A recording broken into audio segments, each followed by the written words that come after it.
Bayan, huwag mo tong gayahin ha. Pakita na natin agad. Ano yan sir? Ihi ng isang pasyente. Tingnan nyo, sobrang bula oh. Ilang taon? 41 years old. Nagtatrabaho sa may kalayuan dito sa aming cabs. Sa farm sila nagtatrabaho. Ngayon, kung sa farm nagtatrabaho, masyadong madami ang trabaho, nananakit ang mga kasukasuan, nananakit ang mga muscle, hindi nagpapacheck up. Alam ko na ang gamot dyan. Self-medication cabs, please huwag nyong gagawin yan. Totoo yan. Alam nyo ba yung mga non-steroidal anti-inflammatory drugs? Totoo yan.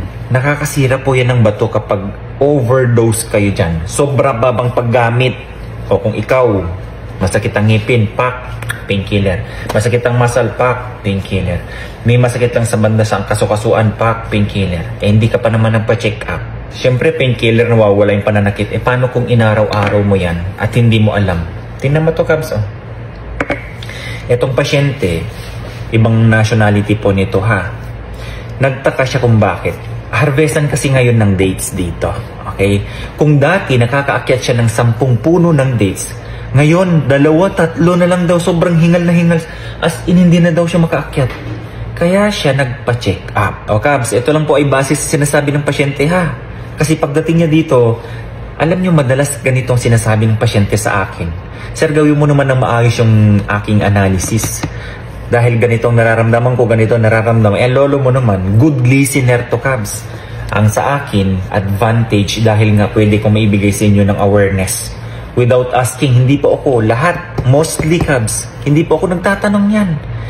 Mas gustuin ko pa magtanong sa doktor kung ano yung sinabi ng pasyente kung tama. Base kung nagkukwento siya dito. Dahil pag natapos ko nang na-process yan, diretso agad sa doktor yan Cabs. Doon ako nagtatanong. Minsan, mas marami ang nasasabi ng pasyente sa akin kaysa kay doktor. So, syempre, ina-add ko yung information na yun kay doktor para at least ma-aware din siya. Etong pasyente dahil nga, habang nagkukwento, napansin ko, hingal na hingal. Nangihina. Hindi na makaakyat ng ilang puno. Tapos sa gabi, yung pag-ihi niya daw, nagugulat siya na parang ihi siya ng ihi. Inisip niya, sugar, Cabs, hindi sugar. Tandaan nyo Cabs ha, yung non-steroidal anti-inflammatory drugs talaga kapag sobra. Tingnan mo, siya lang yan. Gumawa niyan, umiinom siya niyan. Walang predisposing factor ang pasyente. Hindi siya high blood, hindi siya diabetic, hindi Cabs.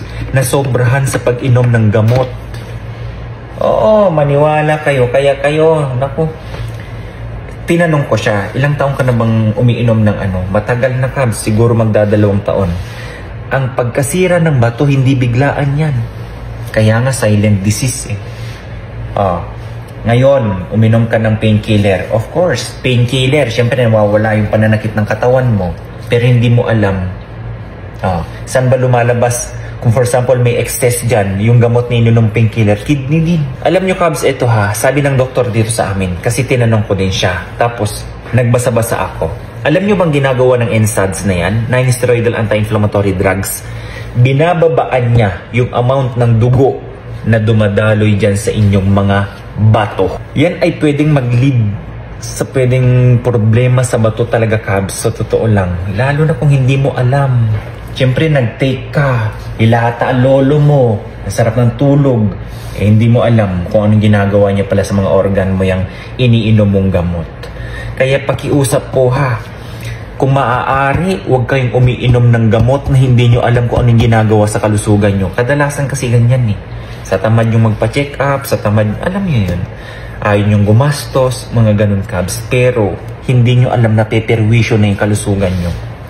Matanong nyo, creatinine ng pasyente, 3.8. Ganito ang ihi. 41 years old. Namomroblema lang siya. Nawawala ng gana na rin sa pagkain Cabs. Yan ang mga sintomas kasi eh. Okay? Yung panghihina na lang bigla Cabs, yun na yun. Yung hingal na hingal, first floor, second floor, hingal na hingal. Paano ka nga makaakyat sa puno ng dates niyan? Kung first floor, second floor lang, hingal ka na. Malaki na itutulong yan Cabs, yung bato natin. Alam nyo dapat yung pagkakaiba sa inyong mga katawan ha. Ito lang ay purong informasyon lang Cabs. Hindi po ito medical advice. Nangyayari po talaga dito sa laboratory na gusto kong ibigay yung mga ganito. Ayan, pasyente mismo nagsasabi oh. Okay? Huwag kayong pasaway. Walang ibang gagawa niyan, ikakasira niya yung kalusugan kundi kayo lang. At wala rin pwedeng makapagpapabuti sa inyong kalusugan kundi ikaw lang. Totoo yan. Hindi si doktor, hindi ako na gumagawa dito sa laboratory, hindi kapatid mo, hindi nanay mo, ikaw mismo, Kabs. Ha? Kaya please, alagaan nyo pa yung kalusugan nyo, ha. Lahat ng may pagbabago dyan. Kasi alam niya, alam na itong pasyente na sobra na siya sa pagtitik ng gamot. Kasi nga, everyday para makatulog, umiinom yan ng painkiller meds daw. Di ba? Siya mismo nagsabi, ilang taon, 2 taon. O bakit ngayon lang lumabas?